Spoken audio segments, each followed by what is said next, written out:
अस्सलाम वालेकुम, मैं हूं दिन इम्तियाज़ और आप देख रहे हैं तख्ती ऑनलाइन। आज हम स्क्रैच का अपना पहला प्रोग्राम बनाने जा रहे हैं। हमारे पास यहाँ पर स्प्राइट 1 है। आप देख सकते हैं कि स्प्राइट एक बिल्ली है और हमने इसको प्रोग्राम करना है। लेकिन सबसे पहले मैं आपको स्क्रैच के इस एडिटर के एनवायरनमेंट के बारे में बताने जा रहा हूँ कि इसमें हम कर क्या कह सकते हैं।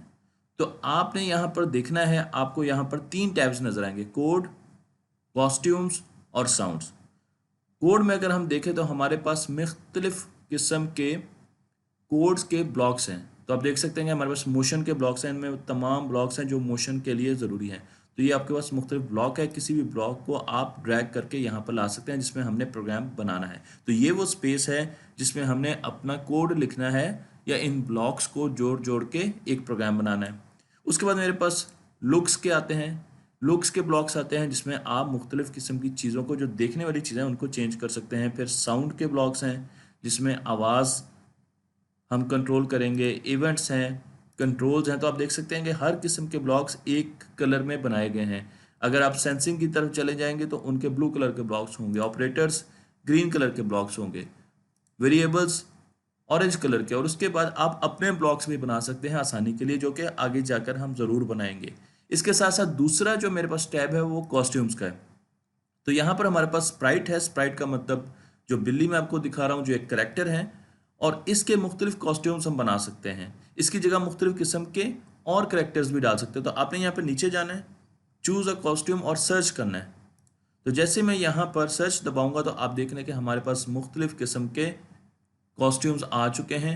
और यहाँ पर आप देखें कि अगर आप नीचे चले जाएं तो आपको मुख्तलिफ एनिमल्स भी मिलेंगे और फ्लाइंग कैट भी मिलेगी, चलने वाली कैट भी मिलेंगी, और किस्म के डायनासोर्स भी मिलेंगे। तो आप यहाँ पर एनिमल्स हैं, पीपल हैं, फैंटेसी है, इनको खूब एक्सप्लोर करें ताकि आपके जहन में ये तो पक्का हो कि हमने कौन सी चीज़ इस्तेमाल करनी है और वो कहाँ पर पड़ी हुई है। तो आपने यहाँ पर अच्छे तरीके से देखना है। ये देखें, अल्फ़ाबेट्स भी हमारे पास हैं। इसी तरीके से आप ऐसी गेम्स भी बना सकते हैं जो बच्चों को, छोटे बच्चों को ABC सिखाएं। तो हमारे पास फैशन की चीज़ें हैं, फूड की चीज़ें हैं। हम यहाँ पर मुख्तलिफ कॉस्ट्यूम्स और मुख्तलिफ चीज़ें सेलेक्ट कर सकते हैं। इसके बाद मेरे पास यहाँ पर साउंड्स आते हैं। तो साउंड्स में भी हम मुख्तलिफ किस्म के साउंड्स ला सकते हैं। तो आप यहाँ पर जब साउंड्स को सर्च करेंगे, देखिए ये एनिमल्स के साउंड्स हैं।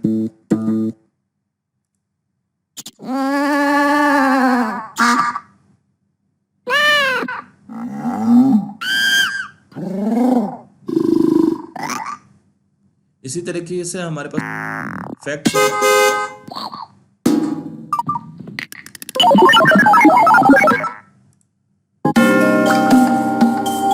हमारे पास बैकग्राउंड साउंड्स यहाँ पर मौजूद हैं। तो आप यहाँ पर मुख्तलिफ साउंड्स को सुने और आपको अंदाजा हो जाएगा जिस तरह स्पेस के साउंड्स हैं, वॉइस।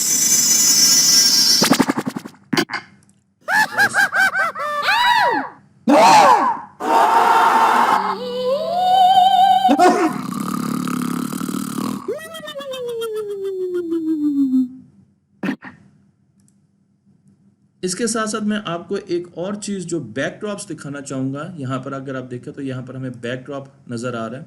स्टेज एक हमारे पास टैब है और इसमें बैकड्रॉप, तो इसमें आप बैकग्राउंड्स लगा सकते हैं।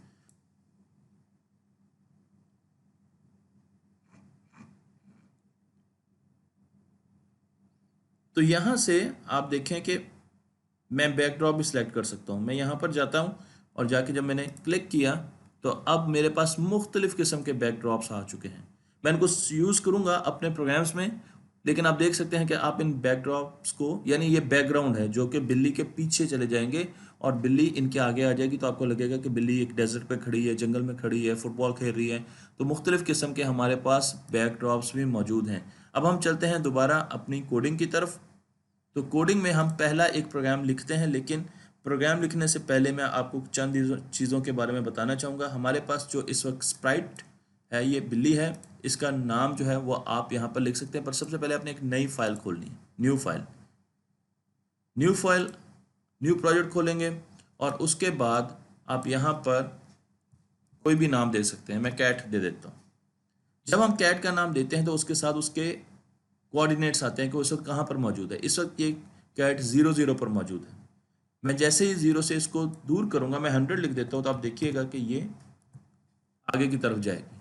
इसी तरीके से अगर मैं y डायरेक्शन में 100 लिखूंगा तो आप देखेंगे कि ये ऊपर की तरफ जाएगी। तो जब भी हमने इसको ओरिजिन पे लाना है तो हमने इनको 0 0 कर देना है। इसी तरीके से यहाँ पर आप कैट का साइज भी कंट्रोल कर सकते हैं। तो इस वक्त 100 साइज है, अगर मैं 500 साइज दे देता हूँ तो देखें कैट कितनी बड़ी बन गई। और अगर मैं इसका साइज 23 दे देता हूँ तो आप देखें कितनी छोटी कैट बन गई। तो नॉर्मल साइज हमारे पास है 100 साइज देंगे तो आपके पास कैट इतनी साइज की होगी कि आपको नज़र आएगी। फिर हम कैट की डायरेक्शन जो है उसको भी कंट्रोल कर सकते हैं। तो इस वक्त ये एक 90 का एंगल बना रही है क्योंकि हमारा ओरिजिन वर्टिकल है। मैं अगर इसको रोटेट करूँगा तो आप देखें वर्टिकल डायरेक्शन में चलेगी, उल्टी होगी। अब ये देखें अगर इस डायरेक्शन में मैं कोऑर्डिनेट्स चेंज करूँगा, इसको 10 करता हूँ तो आप देखें 100 करता हूँ, चलें दिखाने के लिए। तो अब कैट का मुंह जो है वो इस तरफ नीचे की तरफ है। और अगर आप इसको सीधा करना चाहते हैं तो आप यहाँ पर आकर इसको रोटेट कर सकते हैं। और मैं दोबारा 0 0 पर कैट को ले जाता हूँ क्योंकि हमारे कोऑर्डिनेट्स 0 0 हैं। तो आपको ये भी पता चल गया कि हमारे कोऑर्डिनेट्स क्या हैं ओरिजिन के। अब हम एक छोटा सा प्रोग्राम बनाते हैं और उस प्रोग्राम में हमने कैट को मूव करवाना है। मैं यहाँ से मोशन में जाऊँगा क्योंकि मूव करवाना है तो मोशन की कमांड यूज़ होंगी। और यहाँ पर पहली कमांड लेके आऊँगा जिसे मूव 10 स्टेप्स कहते हैं। मैं मूव 10 स्टेप्स के बजाय 100 स्टेप्स कर दूंगा ताकि आपको आसानी से नज़र आए। अब आपने देखना है कि इस वक्त x क्या है 0, लेकिन जब मैं इस कमांड को, इस हुक्म को जो कि हम कैट को दे रहे हैं, इसको एग्जीक्यूट करूंगा तो आप देखेंगे कि 10 स्टेप आगे की तरफ, 100 स्टेप्स आगे की तरफ चली जाएगी। तो मैं इस पर डबल क्लिक करूंगा। अब मैंने डबल क्लिक किया तो ये 2 मरतबा 100 स्टेप आगे चली गई है। तो आप देख सकते हैं कि यहाँ पर 200 हुआ क्योंकि मैंने डबल क्लिक कर दिया और एक स्टेप में इसने 100 स्टेप्स लिए। तो हम दोबारा देख लेते हैं। मैं यहाँ पर दोबारा 0 करता हूँ और एक मरतबा क्लिक करता हूँ तो यहाँ पर देखिए हमारे पास 0 है और इसको भी मैं 0 कर देता हूँ। तो मैं पहला क्लिक करूँगा और आपने देखा कि x क्या हो गया 100 और y 1 है। दूसरा क्लिक किया, x क्या हो गया 200। तो इस तरीके से अब मैं आगे क्लिक करूँगा तो कैट आगे जाना शुरू हो जाएगी, वापस नहीं आएगी। मैं चाहता हूँ कि मैं इस कैट को वापस लेके आऊँ, जब भी बाउंड्रीज पर जाए तो ये बाउंस बैक हो जाए। इसके लिए मुझे एक और ब्लॉक का इस्तेमाल करना पड़ेगा। उस ब्लॉक के लिए हम यहाँ पर आते हैं, यहाँ पर लिखा हो इफ़ ऑन एज बाउंस। तो मैं यहाँ पर अगर इस ब्लॉक को लगाता हूँ तो अब मेरे पास क्या होगा कि आपने सीक्वेंस देखना है। सीक्वेंस क्या है कि पहले कैट 100 स्टेप्स लेगी राइट साइड पर और उसके बाद अगर वो एज पर होगी तो वो बाउंस बैक हो जाएगी।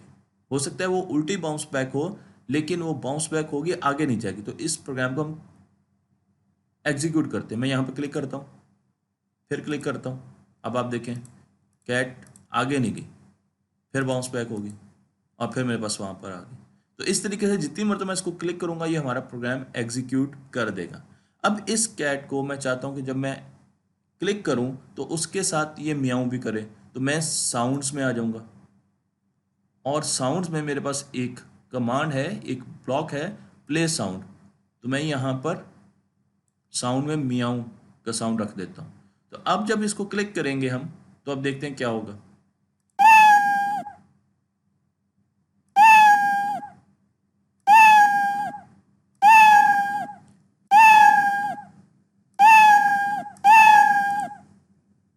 और इसके साथ साथ अब आप अपना साउंड भी रिकॉर्ड कर सकते हैं। तो अगर मैं यहाँ पर इसको क्लिक करूँ और नीचे आऊँ तो रिकॉर्डिंग का मेरे पास ऑप्शन है। तो मैं यहाँ पर आकर रिकॉर्डिंग कर सकता हूँ। मतलब मैं कहता हूँ रिकॉर्ड करें। तो आपका माइक्रोफोन बिल्कुल कन्फिगर्ड होना चाहिए। जब आपका माइक्रोफोन कन्फिगर्ड होगा तो आप इस आवाज़ को रिकॉर्ड कर सकते हैं। मतलब मैं बिल्ली की आवाज़ अपनी आवाज़ में लाना चाहता हूँ तो मैं रिकॉर्ड करता हूँ। म्याऊं म्याऊं। मैंने स्टॉप का बटन दबाया।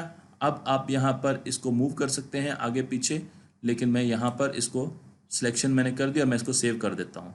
तो ये जो रिकॉर्डिंग होगी इसका नाम मैं रख देता हूँ अदील।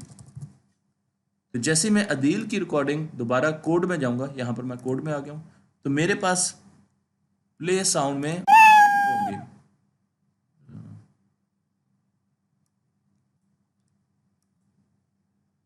यहाँ पर मैंने अदील सेलेक्ट किया, तो अब देखते हैं कि अब कैसी आवाज आती है।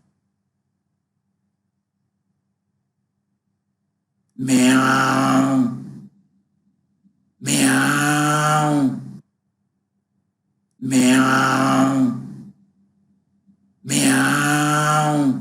लगता है ना कोई बिल्ला बहुत बेचारे को म्याऊं म्याऊं। तो आप अपनी आवाज रिकॉर्ड कर सकते हैं और उसके साथ साथ अब मैं आपको इसको म्याऊं म्याऊं, यहाँ पर बैकड्रॉप जो है वो भी हम सिलेक्ट कर लेते हैं। आप कोई भी बैकड्रॉप सिलेक्ट कर सकते हैं, तो मैं यहाँ पर पहला बैकड्रॉप सिलेक्ट करता हूँ और करके आप ये प्रोग्राम उसके ऊपर भी बना सकते हैं। तो आप वहाँ पर भी ये प्रोग्राम एग्जीक्यूट कर सकते हैं।